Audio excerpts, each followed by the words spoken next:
Hello and good afternoon po sa inyong lahat. Salamat po sa inyong pakikinig. Ako po si Chris Cabral at nandito po ako ngayon para magbigay ng kaperasong information tungkol sa batas natin dito sa UK related sa family law. Ang topic po na napili ko ngayon is tungkol po sa bigamy. Ang pinanggagalingan ko po is yung pong sitwasyon na may mga kababayan tayo galing ng Pilipinas, kasal doon, nagpunta dito sa UK, at gustong mag-move on sa buhay niya. Nakahanap na ng panibagong kasintahan at gusto nilang magpakasal. Ang problema, mahal magpa-divorce o di kaya napakatagal o mahal din ang annulment. So, ibig sabihin, kahit gustong magpakasal, hindi makapag-move on dahil kasal pa dun sa Pilipinas. So, ang bigamy, ano po ba ang bigamy? Ang bigamy, ito yung isa itong criminal offense under UK law. Punishable siya ng up to 7 years imprisonment. Ito yung offense na kapag kasal ka na, valid yung kasal mo, tapos magpapakasal ka pa ulit sa pangalawang beses. Ngayon, kapag ang tanong kapag ka ba nagpakasal ka ng pangatlong beses, hindi na to bigamy o kaya pang-apat. Siyempre, hindi ka naman naabot sa pangatlong kasal kung hindi ka muna ikinasal sa pangalawa. So, matcha-charge ka pa rin ng bigamy kung sakasakaling mahuli ka at nandun ka na sa pangatlong pakakasalan or kinasal ka na dun sa pangatlo or pang-apat. Okay, so merong mga exemptions para hindi ka ma-charge ng bigamy. Ang una sa mga exemptions, ito yung kapag matagal mo nang hindi nakita yung spouse mo, up to 7 years na hindi na kayo nagkita at hindi mo na alam kung nasaan siya, at may papakita mo na talagang hinanap mo at talagang wala na, hindi mo siya makita. So may pre-presume na wala na siya sa buhay mo. May tinatawag tayong presumption of death. And kung ganun yung sitwasyon, ibig sabihin, pag nagpakasal ka ng pangalawang beses or subsequent na kasal, yung hindi ka matcha-charge ng bigamy. Ang second syempre na exemption is kapag halimbawa divorced ka na o di kaya annulled na yung marriage mo, natural it follows na pwede ka na rin magpakasal ulit. Meron pang itong batas ng bigamy dito sa UK is only covers yung kapag ikinasal ka dito sa UK or sa Ireland.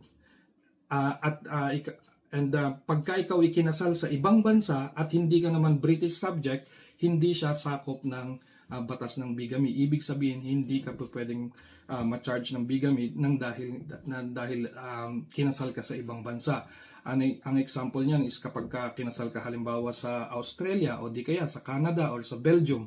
Yung mga bansa na yan, hindi criminal offense ang bigamy. Pero syempre, meron silang ibang batas na hindi ko alam kung ano yun, pero it could be something na kung sakali mo magpapakasal ka sa ibang bansa is something na kailangan silipin or tignan or magtanong sa mas nakakaalam para hindi mailagay sa alanganin. Okay? So, ano ngayon kapag ang sitwasyon ang isang British national, let's say naturalized British ka na, pero kasal ka pa sa Pilipinas at nagpakasal ka ngayon dito sa UK. So, ibig sabihin, violation yon ng bigamy. Pero paano kapag lumabas ka ng bansa, let's say nagpunta ka sa Belgium at doon ka nagpakasal? Well, ang sinasabi ng batas is kapag ikaw ay British subject, ibig sabihin sakop ka ng batas ng Britain. So sakop pag nagpakasal ka outside outside UK and Ireland at kasal ka pa rin sa iba, ibig sabihin pwedeng maging guilty ka ng offense ng bigamy. Ngayon kapag halimbawa naman ang sitwasyon is let's say Philippine national ka, married ka sa Pilipinas, nagpunta ka sa Belgium, nagpakasal ka ulit doon, under UK law, hindi ka it's not an offense under sa bigamy. Okay? So, maaring magtanong kayo tungkol paano naman yung mga polygamous marriages, yung tipong napakarami mong asawa dahil nga dun sa kung saan ka nakatira, allowed ang magpakasal ng marami. Dito po sa UK, ang effect niyan is hindi mo siya mairerehistro bilang valid na marriage, hindi mo siya mairerehistro. Meron niyang impact pagdating sa immigration law and i-discuss ko yan sa ibang pagkakataon. Okay? So, may isa pang katanungan kung paano naman kapag let's say, kasal ka sa Pilipinas, pumunta ka dito, hindi pa annulled ang kasal ninyo or hindi pa kayo divorced pero gusto mong mag-move on, may ka-live-in ka ng panibago.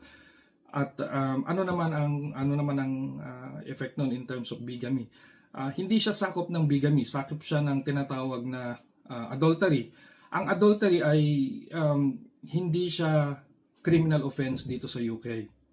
Ang adultery, ang current na definition ng adultery is ang pakikipagtalik sa opposite sex, hindi sa the same sex. Alam ko meron tayong tinatawag na same-sex marriage, pero at the moment hindi pa siya na redefine to include yung sitwasyon ng same-sex marriage, pero meron namang provision doon na almost equivalent.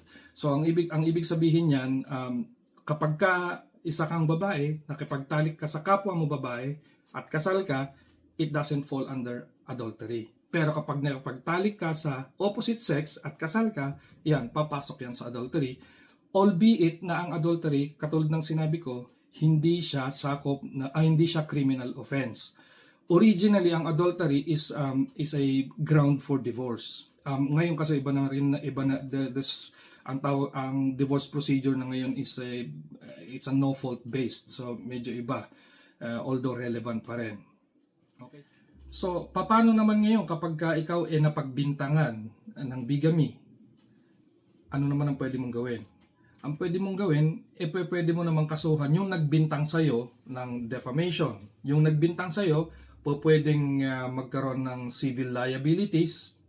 At kung depende sa kung gaano kabigat yung kanyang intention at saka yung kanyang ginawa, pwede siyang makasuhan ng criminal offenses. Siyempre, pag criminal offenses pinag-uusapan, maaring pwedeng makulong ka or pwedeng mabigyan ka ng kulong at fine. Pwede rin namang fine, depende sa circumstances. Okay? And syempre meron niyang kasamang social consequences at meron din siyang kasamang legal cost. So for now, yun lang po muna may impart ko po sa inyo at paalala lang po, ang lahat ng binanggit ko ay batas lamang dito sa UK and hanggang sa susunod ko na video, ito po ang inyong lingkod, si Chris Cabral. I'm a practicing solicitor in the UK. Kung sakali mang meron kayong mga katanungan, please feel free to post sa wall natin or send me a private message. Okay? At susubukan nating sagutin. Kung hindi ko masasagot, tatanong natin sa iba. Salamat po.